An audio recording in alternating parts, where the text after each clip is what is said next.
This week's Christmas in July project is a simple card with a touch of glitter that once again will be easy to reproduce and won't cost any additional postage. Let me show you the tools and products you're going to need to make this week's project. You're going to need a couple different color cardstocks, and here I'm using a red and a green, and then I'm going to use some ivory cardstock. I'm using the Gina K Designs Pure Luxury 80-pound weight for layering.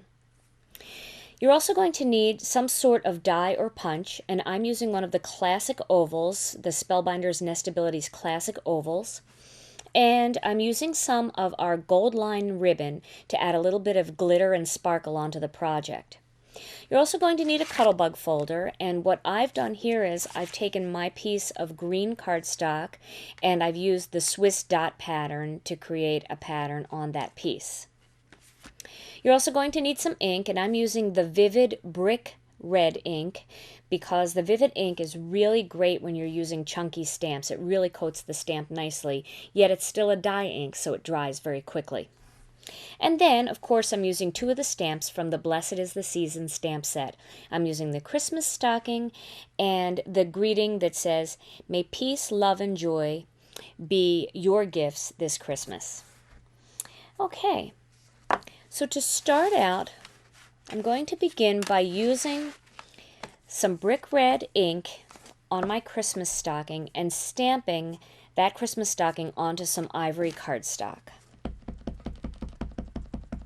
And I like to ink my chunky stamps this way as opposed to having the ink pad down and inking it up this way, because I can really check it and really make sure that I'm getting it very, very inky, putting lots of ink on the stamp, and I don't have to worry about any shallow spots that way. Okay. Now I'm going to stamp that.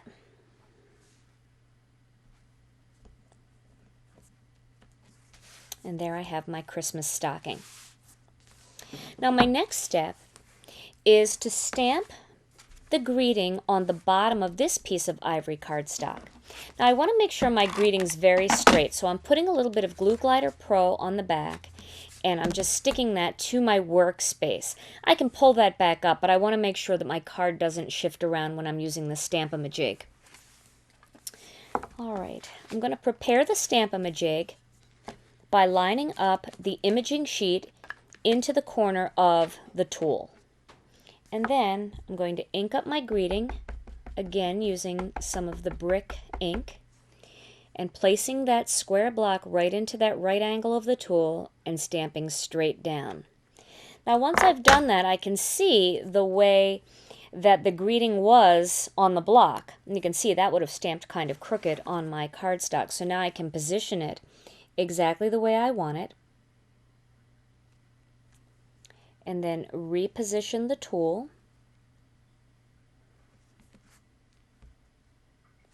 And now I can stamp the greeting again, and it will be exactly like it looked on the imaging sheet.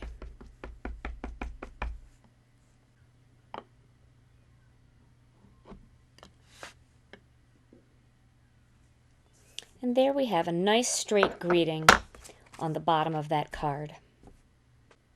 Now my next step is to cut out the stocking image using either a die or a punch, and I'm going to use one of the classic Nestabilities ovals and cut that out. Now I've already done that, so I'm going to show you what that looks like all done. Here I've already cut it and I've embossed it, so it's got a nice little raised edge in the center there. And now I'm going to begin to assemble my card. Like I showed you in the beginning of this episode, I used the Cuttlebug Swiss Dot folder to emboss this piece of fresh asparagus cardstock. And now what I'm going to do is I'm going to begin to assemble my card. I'm going to add this piece onto the piece of ivory cardstock where my greeting is, and I'm going to do that with a little bit of the Glue Glider Pro.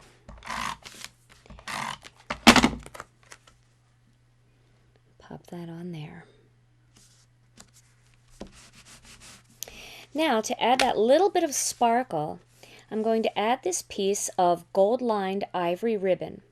And I'm going to match up the gold line to the very edge of the fresh asparagus cardstock. And once I've got that in place, I'm going to flip it around and add a little bit more of the glue glider and fold over the edges of my ribbon. And then, of course, you can always adjust it a little bit if it needs it on the front. And then this entire piece is going to go on top of my piece of red hot cardstock, and this is going to be this style card where it opens like that, and so that will just pop right on top. And again, I'm going to use some Glue Glider Pro for that. I like to put a little bit on the ribbon because that kind of holds the ribbon down too. And I will line that up.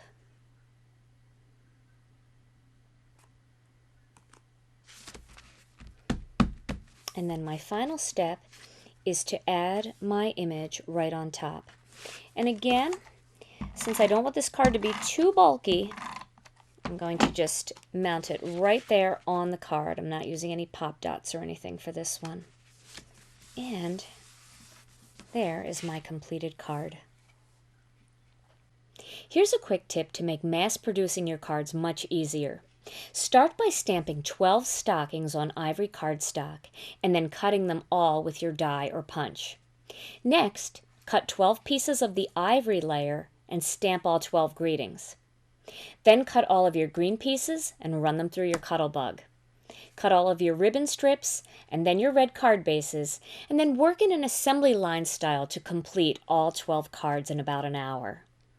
Assembly line style stamping seems to make creating the projects go faster and helps keep you much more organized.